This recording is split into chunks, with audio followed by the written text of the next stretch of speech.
Welcome to the Winter's Heritage House Museum. I hope you're doing okay. We're here today. We're going to do an egg-examination. Eggs really come from chickens. So I brought my friend, Henny. This is Henny. Hi, Henny. She is actually where eggs come from, right? Henny actually laid this very egg here, and just this morning. So that makes her an Eggsperiment. Lately, I'm sure you'll agree that we've all been very appreciative of our grocery stores. Believe it or not, for most of human history, there were no grocery stores. Our ancestors in this area, and for all over the world actually, chicken is where you would go to get your eggs. Right, Henny? They're the only ones that can do it, and they do it really well. Our ancestors would have a chicken coop in the backyard, and an egg was a quick and easy meal that you didn't have to grow in a garden or raise and make into a dinner. You could just go out to the chicken coop and get your daily eggs. Henny lays an egg a day.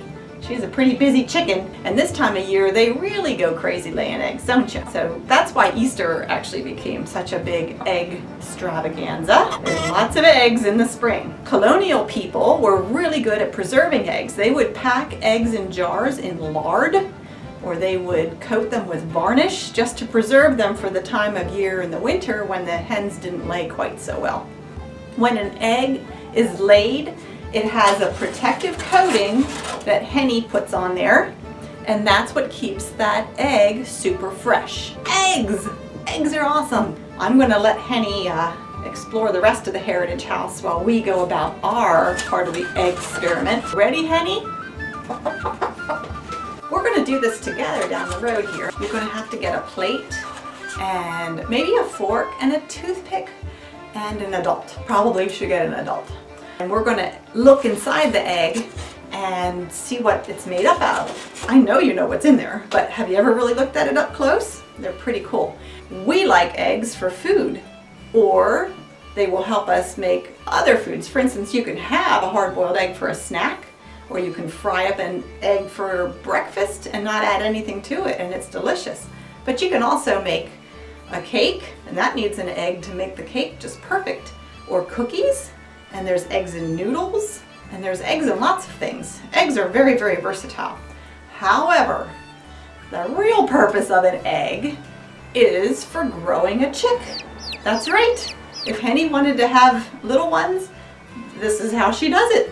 And the chicks develop inside the eggs. I don't know if you've gotten a chance to look at the E-Town Fair, but they often have an excellent display on chicks hatching out of eggs. So Henny's where the egg came from, and the egg is where Henny came from. Pretty cool. So as we examine the egg, I'm going to talk about its original purpose. Not so much its food purpose, but that this is for growing a chick.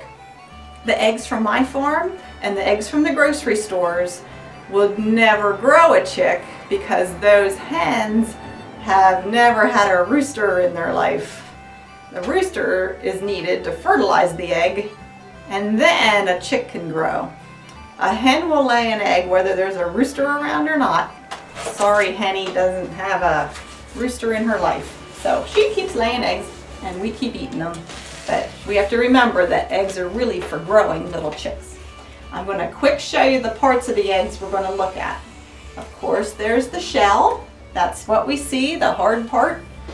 And I'm going to pretend we can look inside the egg here and show you the other parts we're going to quick look at too. Inside the shell and up against the shell is a membrane, which is like a skin. It's really flexible and soft, and it's what holds all the goop that's inside the egg. And then of course we know from having eggs for breakfast or for just breaking them open, that inside is the egg white, and then in the very center is the egg yolk. So there's the yolk, and those are the obvious parts of the egg. There is actually two parts to the egg white, and we're going to see that. There's a thicker part, and that is up and against the yolk. So in here it's really thick and gooey. And then this part of the egg white is a lot thinner and more watery. And then here's another part of the egg white. Because the egg wants to protect this yolk area, because the chick, if there was a chick, developing uses this yolk for food as its food source, and the chick develops in the very center of the egg attached to the yolk. So it wants to buffer that yolk and keep it from getting too many bumps and bruises. So it wants that yolk to stay in the middle of the egg and not bump up against the shell.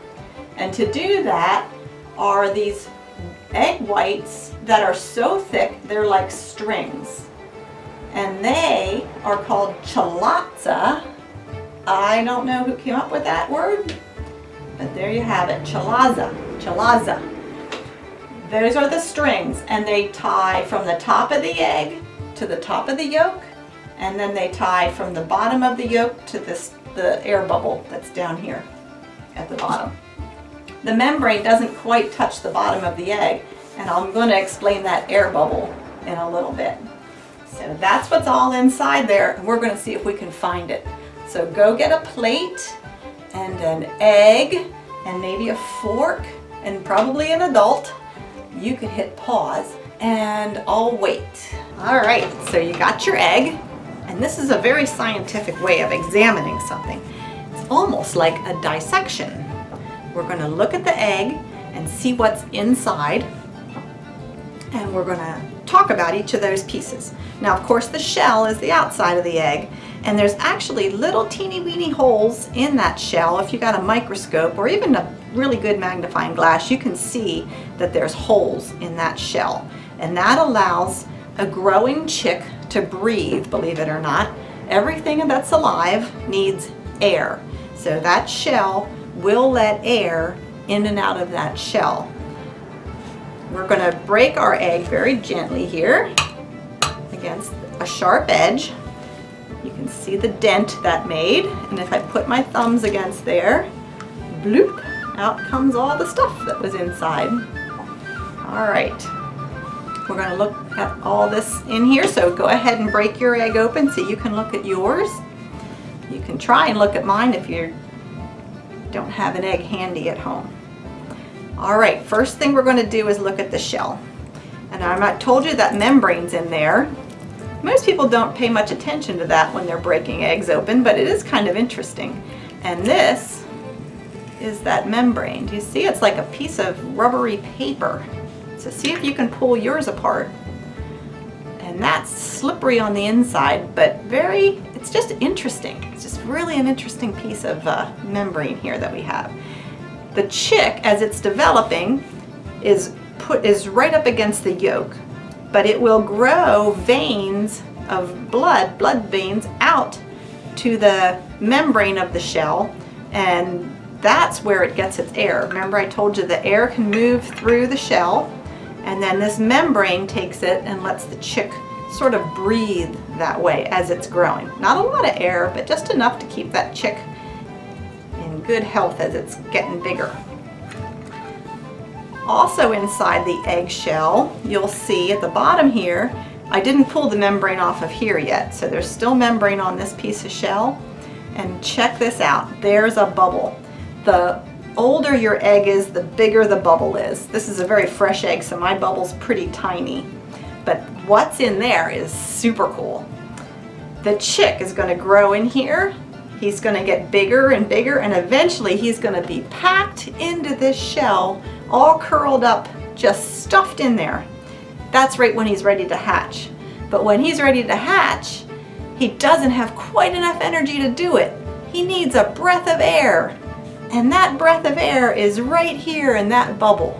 And the way the chick's curled up in there, his little beak is pressed right up against that little bubble, and he pushes through that membrane like I'm doing with my toothpick, and there's a little puff of air in there.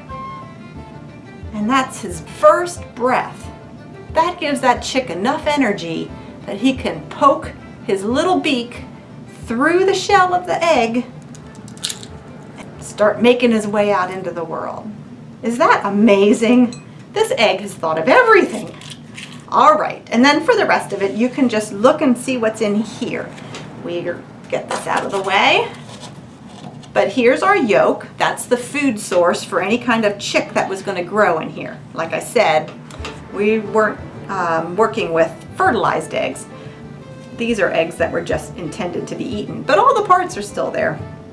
And then if you look next to your yolk, you'll see that the egg white is thick, and then it steps down a level to the thin part. That's the center part of the egg white that I told you was most protective of the yolk. And then this thinner part out here on the edges of my plate is the yolk, or the egg white that would have been out here away from the yolk. And that all helps keep the eggs centered inside the shell. And then the most interesting part of this, I think, are those chalazae, I believe. And those are those strings I told you about that help to hold that egg in the, or the yolk in the very center of the egg. Ah, there it is. It's also egg white. It's just egg white, but it makes a string. So that's what that's for. Can you imagine that? Pretty neat, all in one little egg. I think that's pretty exciting.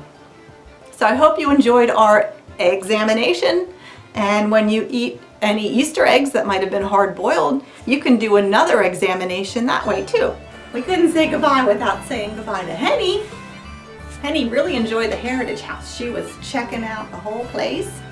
All right, Henny, thanks so much for your help. You're a pretty cool bird. Say goodbye.